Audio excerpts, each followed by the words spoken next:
গত 7 মাস ধরে নাকি একজন নারীকে ধর্ষণ করে আসছিলেন কণ্ঠশিল্পী মাইনুল আহসান নোবেল। এমনই বিস্ফোরক অভিযোগে তার বিরুদ্ধে মামলা দায়ের করেছেন এক ভুক্তভোগী। সেই মামলার ভিত্তিতে গ্রেফতার করা হয়েছে নোবেলকে। জানা যায় সোমবার জাতীয় জরুরি সেবা নম্বর 999-এ কল পেয়ে ড্যামরার সারুলিয়ার আমতলার নোবেলের বাসা থেকে এক নারীকে উদ্ধার করা হয়। পরে ওই নারী রাতেই থানায় মামলা করেন। এরপর রাত 2টায় অভিযান চালিয়ে স্টাফ কোয়ার্টার এলাকা থেকে নোবেলকে গ্রেফতার করা হয়। দুই বাংলার জনপ্রিয় গায়ক মাইনুল আহসান নোবেল, যিনি সারেগামার রিয়েলিটি শো দিয়ে পেয়েছিলেন রাতারাতি জনপ্রিয়তা, একসময় পশ্চিমবঙ্গ থেকে শুরু করে বাংলাদেশের তরুণদের হৃদয়ে জায়গা করে নিয়েছিল তার কণ্ঠের গান। নোবেলের কণ্ঠে বরবাদ সিনেমার মহামায়া গানটি হয়ে ওঠে তুমুল জনপ্রিয়। প্লেলিস্টে ঘুরে ঘুরে এখনো বাজে সেই গানটি। কিন্তু সেই নোবেলকেই ঘিরে আজ এসেছে এক গুরুতর দুঃসংবাদ।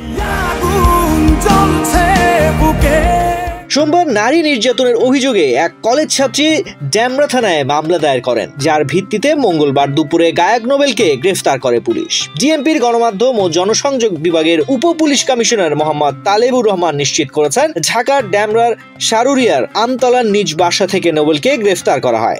শুধু তুমি ছিলে।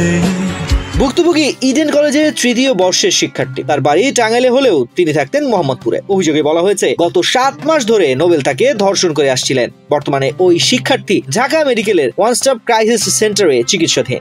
আজই নোবেলকে আদালতে হাজির করা হবে।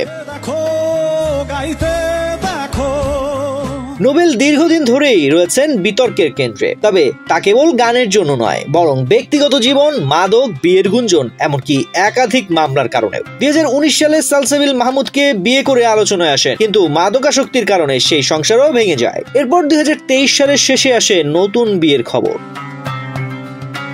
এর আগেও তাকে গ্রেফতার করেছিল পুলিশ। টাকা নিয়ে সোনা করায় প্রতারণার অভিযোগে দায়ের হয়েছিল মামলা। একের পর এক অভিযোগের মাঝেও তিনি ছিলেন আলোচনায়। তবে এবার অভিযোগ একটু বেশি ভয়াবহ। গানের সুরে ভক্তদের মন জয় করলেও বাস্তব জীবনের বিতর্ক নোবেলের ক্যারিয়ারে ছায়া ফেলেছে। এখন আদালতের রায় বলবে এই অভিযোগ সত্য নাকি শুধুই অপবাদ। তানজির রহমান, বাংলাদেশ প্রতিদিন।